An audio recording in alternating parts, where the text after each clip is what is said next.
Hello, Zach here, and today I'm going to be presenting my lifelong learning journey map. Let's begin. My first goal is career-based to earn my JD at law school. What is a JD? A JD, also known as Juris Juris, is pretty much just a law degree.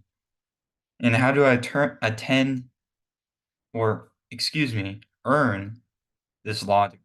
How do I get it? By going into law school. And the steps to get into law school is application that you want to apply to the school saying that you're interested. And then the second is credential assembly service or CAS and report. Or going into the LSAT, but we'll discuss that when we get to that point. And letters of recommendation that can be from professors or as an internship for me, can write letters as well to saying that he's qualified with the experience that he has done while in school or outside of school as an intern, anywhere like a law firm or programs that are in the criminal justice program here at the U of A.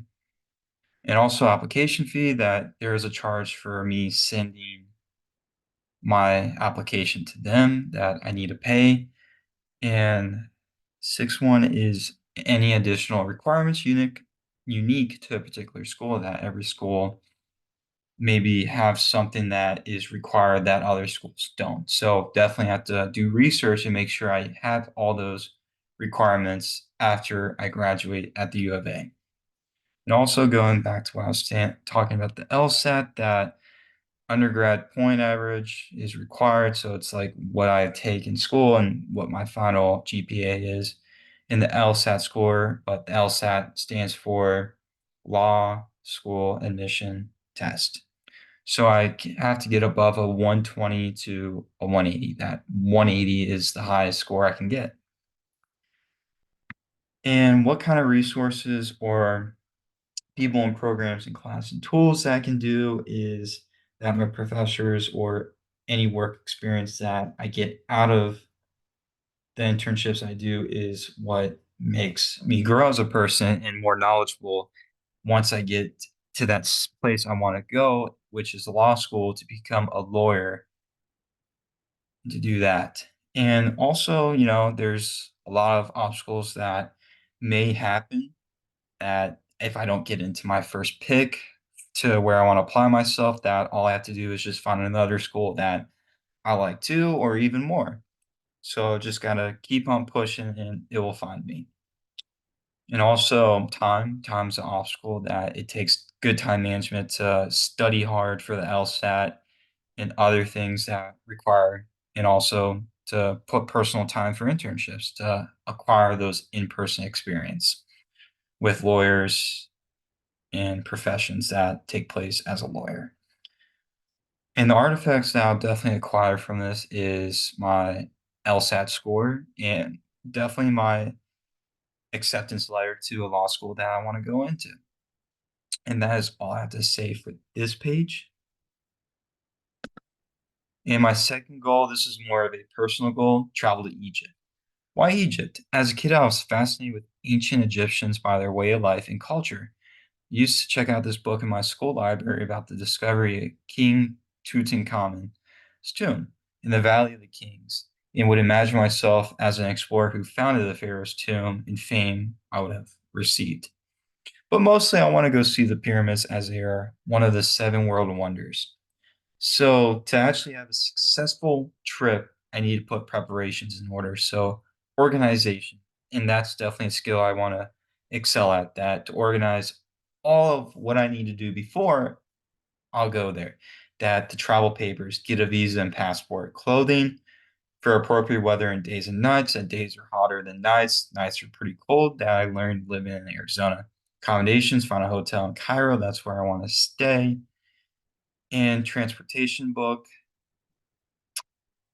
that I want to fly to Cairo International Airport and search up reliable tour guides for best experience that I do not want to get, scanned out of my experience that I'm definitely going to be paying a decent penny to get over there. So definitely want the best experience for the best tour guide. Definitely have to do my own research. In currency, pack enough currency to travel with that I don't want to limit myself on what I can do if I don't pack enough. But if I overpack, I have to definitely make sure that I don't lose it. And definitely, and also going into that, I may have to exchange Egyptian pounds with American dollars, or I'll just keep my dollars to use during my stay there. And also to learn the local customs and culture that learn the traditions and how I can perceive myself as a visitor. I want to be appropriate, I don't want to offend anyone or break any laws. And also learn a little bit of hospitality characteristics and doing that to communicate with the Egyptians that majority of them speak Arabic. So definitely have to take a class in that to excel, just to learn a few phrases that can get me by. And artifacts, pictures, and trinkets, that's definitely what I'm going to do. Take a lot of pictures and just grab a few things from store vendors in Cairo just to remember the memories I had on my first real adventure outside of the States.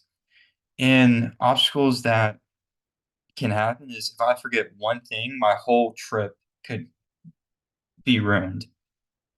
So definitely want to learn organization skills to really, really make sure I don't forget anything or lose anything. But that is all I have to say on this page. And also going on for the resources and people, the resources of learning Arabic from my professor, whether at the U of A or somewhere else online, and also the tour guide would be a big factor in having my experience well put. And that is all I have to say on this. Thank you for hearing me out, and I wish all of you well.